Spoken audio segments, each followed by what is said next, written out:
माँ है ना जिसे हम नवरात्रि 9 देवियां कहते हैं, ये किनकी पुत्री हैं? ये माता यशोदा की पुत्री है। क्या बात है सर, क्या बात है सर, क्या बात है सर, क्या ये बात है। इनका एक नाम है योग माया। ये बड़ी अच्छी बात है।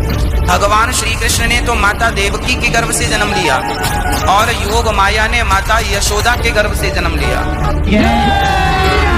अभी मजा आएगा ना भिड़ो। ये जो देवी माँ है ना जिसे हम नवरात्रि 9 देवियां कहते हैं, ये किनकी पुत्री हैं? ये माता यशोदा की पुत्री हैं। इनका एक नाम है योग माया। इनका नाम क्या है? योग माया। जब भगवान श्री कृष्ण का जन्म इस धरती पर हुआ, कृष्ण बनकर आए, तो भगवान ने अपनी माया से कहा, देवी आप भी जाओ, क्योंकि आपके बिना हमारी लीला संभव नहीं है। तो भगवान श्री कृष्ण ने तो माता देवकी के गर्भ से जन्म लिया और योग माया ने माता यशोदा के गर्भ से जन्म लिया। और जब श्री कृष्ण को वसुदेव जी ने रखा तो उस कन्या को लेकर आए। माया, योग माया ने कहा, प्रभु हम आपका इतना बड़ा काम करेंगी, हमें क्या मिलेगा? तब भगवान कृष्ण बोले, देवी हमें लोग साल में एक बार कृष्ण जन्माष्टमी के दिन व्रत रखकर पूजेंगे और तुम साल में 2-2 बार नव देवी के रूप में पूजी जाओगी, यही तुम्हारे जाने का प्रतिफल है। वह भगवान माता योग माया को भेजते हैं। और जब कंस कृष्ण को रखकर देवी को लाए तो कंस को पता चला 8वें गर्भ में बेटी नहीं बेटा हुआ है। तो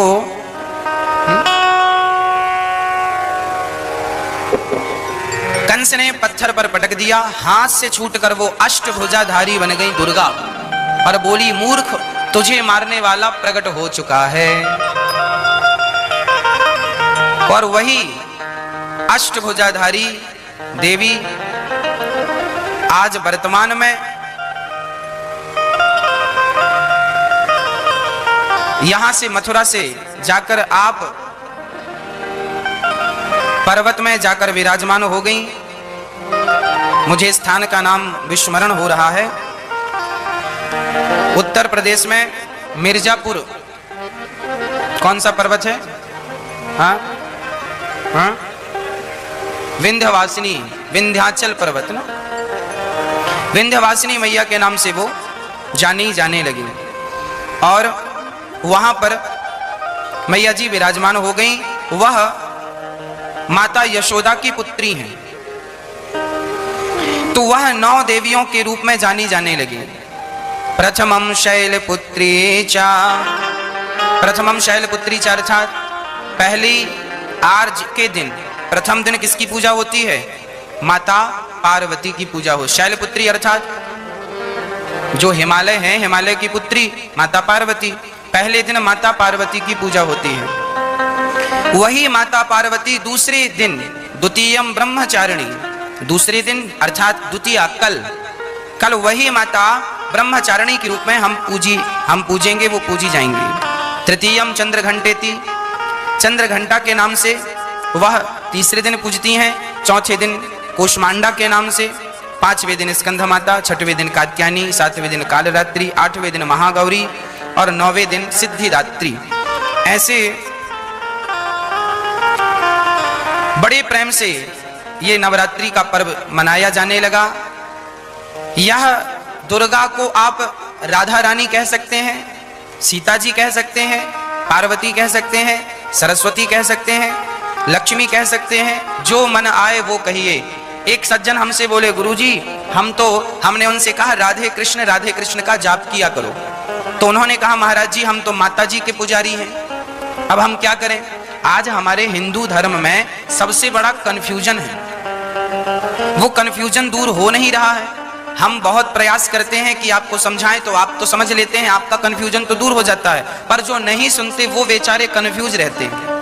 हमने कहा आप राधे कृष्ण जपा करो, सीताराम जपा करो। उन्होंने कहा महाराज जी हम तो माता जी के पुजारी हैं। हमने कहा भैया ये जो राधे कृष्ण में जो राधा है यही तो माता है, सीताराम में जो सीता है यही तो माता है, लक्ष्मी नारायण में जो लक्ष्मी है यही तो माता है, जो नवरात्रि की देवियां हैं ये कौन है?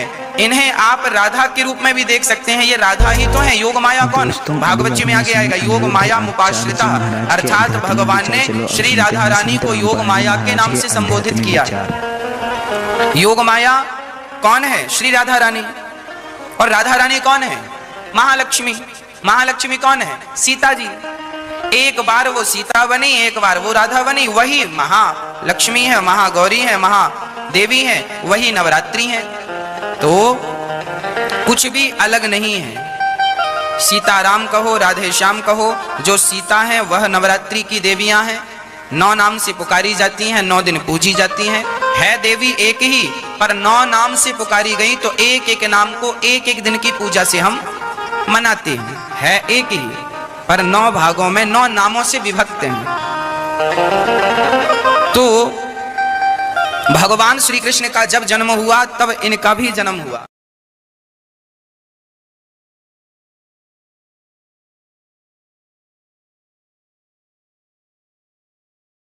आपको सृष्टि रचना के प्रारंभ में जब कथा शुरू करी थी, बताया था कि काल भगवान ने, इस क्षर पुरुष ने, जो ब्रह्मा विष्णु महेश के पिताजी हैं, दुर्गा जी के पति हैं, जो श्री देवी के पति हैं और ब्रह्मा विष्णु महेश के पिता हैं, इसने ये कहा था दुर्गा से कि मेरा भेद किसी को मत बताना। इसको बहुत सख्ती से कहा था। तो देवी ने उसी उद्देश्य से ब्रह्मा विष्णु महेश को इस क्षर पुरुष का ज्ञान नहीं दिया। अब दुर्गा से इसने कहा था कि मेरा भेद किसी को नहीं देना। इसी प्रकार दुर्गा ने इनको कोई उस भेद नहीं दिया ब्रह्म का, फिर भी सच्चाई छुप नहीं सकी। अब इसी में आपको प्रमाणित करते हैं देवी भागवत में, ब्रह्मा जी ने वेदों को पढ़ा, दुर्गा से पूछा कि वेदों में ये लिखा है कि केवल एक ब्रह्म जिसके बराबर दूसरा नहीं है। ब्रह्म माने परमात्मा भी होता है, वो ब्रह्म माने भगवान होता है, वो एक ही परमात्मा पूजा के योग्य है। तो वो क्या आप ही हो क्या? ब्रह्मा ने पूछा, क्या वो आप ही हो? दुर्गा से कहती। अब दुर्गा क्या उत्तर देती है देखिएगा। हम श्रीमद देवी भागवत यानी दुर्गा पुराण, देवी पुराण को पढ़ रहे हैं, जो गीता प्रेस गोरखपुर से प्रकाशित है। इसके तीसरे स्कंद में पृष्ठ नंबर 125 पर हम पढ़ रहे हैं। 123 तक हमने पढ़ लिया। यहां 124 पे देखिएगा,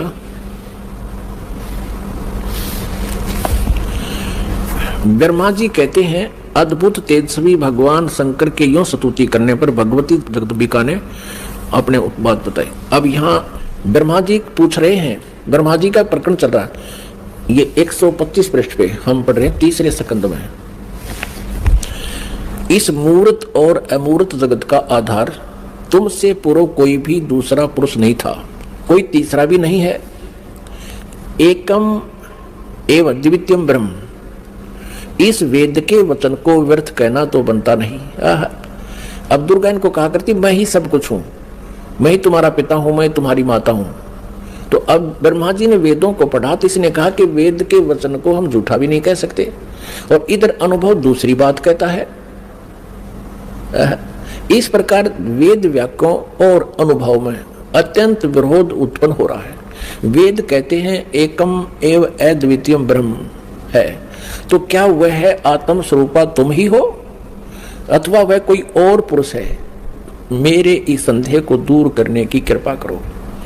किसी महान पुण्य के प्रभाव से ही मुझे तुम्हारे चरणों की सेवा सुलभ हुई है।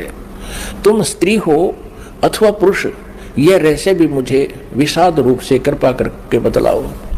अध्याय 4-5 यहाँ पूरा होगा। तीसरे स्कंद का अब 6वां अध्याय शुरू होता है। ब्रह्मा जी कहते हैं, इस प्रकार मैंने जब भगवती जगदम्बिका से विनय पूर्वक पूछा, तब वे मधुर वाणी में मुझसे कहने लगी। देवी ने कहा, मैं और ब्रह्म एक ही हैं। अब हो गए ना दो, सच्चाई छुप नहीं सकती, एक ही हैं। मुझ में और इन ब्रह्म में कभी किंचित मात्र भी भेद नहीं है। जो वे हैं वही मैं हूं और जो मैं हूं वही वे हैं। बुद्धि के भ्रम से भेद प्रतीत हो रहा है। हम लोगों के सूक्ष्म भेद को जो जानता है, इसे सिद्ध दो तो है ही ये, वो जानता है। वही अब 125 पृष्ठ हमने पढ़ा, अब 126 पढ़ेंगे। वही बुद्धिमान पुरुष है, वो तत्वदर्शी संत है जो हमारी भिन्न भिन्नता को समझता है। उसके संसार मार्ग से मुक्त होने में कुछ भी संदेह नहीं है। ब्रह्म एक ही है। आगे देखो, मैं शक्ति रूप धारण करके पराक्रम करती हूँ। गौरी, ब्राह्मी, रौद्री, वाराही, वैष्णवी, शिवा, वारुणी, कुबेरी, नारसिंही और वासवी सभी मेरे रूप हैं। विभिन्न कार्यों के उपस्थित होने पर उन देवियों के भीतर अपनी शक्ति स्थापित करके मैं सारी व्यवस्था करती हूँ। हाँ, उस देवी को निमित्त बना लेना मेरा स्वभाव है। अब आगे देखना। अपने आत्माओं, आप पढ़ रहे हो अपने सदग्रंथों को स्वयं। आप जी ने तीसरे स्कंद में